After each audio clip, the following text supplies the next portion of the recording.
إن الله لا يظلم الناس شيئا ولكن الناس أنفسهم يظلمون. It's really hot and I'm thirsty, so I'm gonna do something, make something.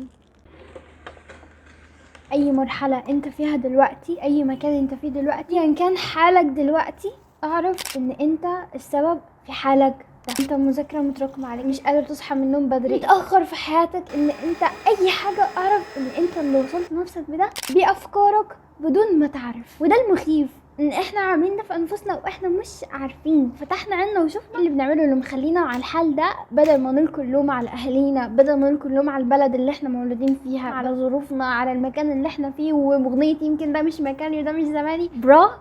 انت اللي عامل كده في نفسك. زي مثلا تصحى من النوم مقتنع انا لما اصحى من النوم بكون جسمي مكسر وتعبان، مش بقدر اقوم من على السرير بسرعه. ده اللي هيحصل، اللي هو اتفضل، كأن في مالد بيقولك تمام هير يو جو، انت بتقول انا بكون تعبان، اتفضل خلاص مش هتقدر تقوم من على السرير زي ما انت ما بتقول، وهتقعد على الموبايل ساعتين 3 تضيع وقت لحد ما تقوم. مثلا اديلك فتره متاخر على المذاكره، في دماغك افكار بتدور زي ان انا اديلي فتره متاخر مذاكره، اكيد مش هقدر اذاكر على طول بنفس الوتيره، اكيد مش هكون فاهم حاجه عشان في حاجات كتير متراكمه عليا. تفضل، ده اللي هيحصل لك عادي. راقب افكارك، واول ما تراقب افكارك وتتحكم فيها انت حرفيا سهلت الرحله عليك بنسبه 90%. طبعا مش هتعرف تتحكم في كل الافكار لان احنا بنفكر 60,000 فكره في اليوم. So what you need to do is that تراقب افعالك، الافعال اللي انت مش راضي عنها، النتائج اللي انت مش راضي عنها، تبدا تراقب الفكره المعينه اللي وصلتك ان انت تعمل الفعل ده، لان انت مش هتعرف تراقب كل افكارك، لكن راقب الفعل اللي انت مش حابه اللي عايز تغيره. حاول تستنتج الفكره اللي وصلتك للفعل ده وبعدين تبدا تغير الفكره دي سنه بسنه.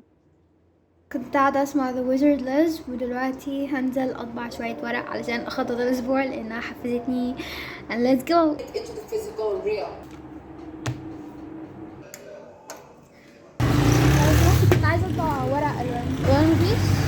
And psychological experiences that only exist inside our own mind. The more you pursue happiness, the further away from it you get. The more you try to feel confident, the more you question yourself and feel insecure. The more you wish to be loved, the more your neediness repels people around you. This is because when we consciously desire a particular state of mind, we inadvertently create the opposite state of mind. So it's by wanting to be happy that we remind ourselves that we are not happy. It's wanting to be confident that we remind ourselves we are not confident. At the end of the day, it's all about the action. It's not what you say, it's not what you think, it's what you do. النهارده هجرب الافرميشنز. انا من زمان بعمل الافرميشنز، شفت ان انا بعملها بطريقه غلط. هو بيقول it's all about the action at the end of the day, it's not about what you say, what you write or whatever. خدناها في محاضرات الكليه. الافرميشنز فعلا بتساعدك من اهم الحاجات عشان الواحد ينجز حاجه في حياته، يصدق ان هو قادر ينجز ده، يصدق ان هو فعلا قادر يعمل كده، وتصديق فعلي. تمام، هحط منبه لبكره الساعه 4 الصبح. انت من جواك انا عمري ما صحيت الساعه 4 الصبح، انا شخص بحب النوم، انا دايما اصحى بصعوبه. انت من جواك في احاسيس ان انت مش هتصحى، عشان كده بتظبط كذا منبه كذا منبه كذا منبه كذا، لانك مش واثق في نفسك ومش مصدق ان انت شخص بيصحى الساعه 4 الفجر. فاللي هيحصل غالبا هتنام ومش هتكمل صحيان، صح؟ Yep, that's what I'm gonna do right now. اني الافرميشنز، ومش ان ابص في المرايه واقول انا شخص ناجح، انا شخص ناجح، انا شخص كذا، لان ده اللي كنت بعمله it's hardly like gives a result. ناصر العجيلي في دوبامين وكافيين قال انك المفروض تحب نفسك فعلا وليس قولا، واللي احنا بنعمله ان احنا بنقولها قولا. at the end of the day زي ما قال القول ده مش هيفيدك، احنا محتاجين فعل.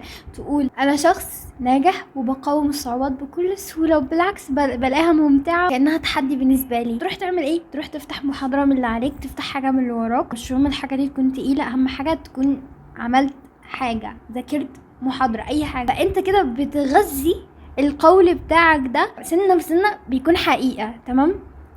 انا جربتها فعلا، اديلي يمكن خلينا نقول 4 ايام كده. it's really amazing، حرفيا amazing. دلوقتي 2 العصر وانا لسه صاحي من شوية صغيرين. تمام، فانا فيها ايه 2 العصر؟ انا بقدر استغل يومي في اي وقت كان وفي اي وقت صحيت فيه ومهما كانت الظروف، وبفضل متمسكة بعاداتي لان انا شخص ناجح. حاليا هعمل المورنينج روتين بتاعي اللي هو تمارين وافرميشنز وكتابة اهداف واشياء. I've just noticed ان يعني اغلب الفيديوهات في القناة عدمت الشغف، انا حاسة اني مش قادرة، انا مش عارفة ايه. انا استغربت. I've just thought ان انا بشارك معكم اللي هي الرحلة الحقيقية، اللي هو مش فقط الاجزاء الحلوة اللي كله بيشاركها، ان الاجزاء الوحشة اكتر بكتير مما انتوا تتخيلوا. هو الناس ده طبيعي؟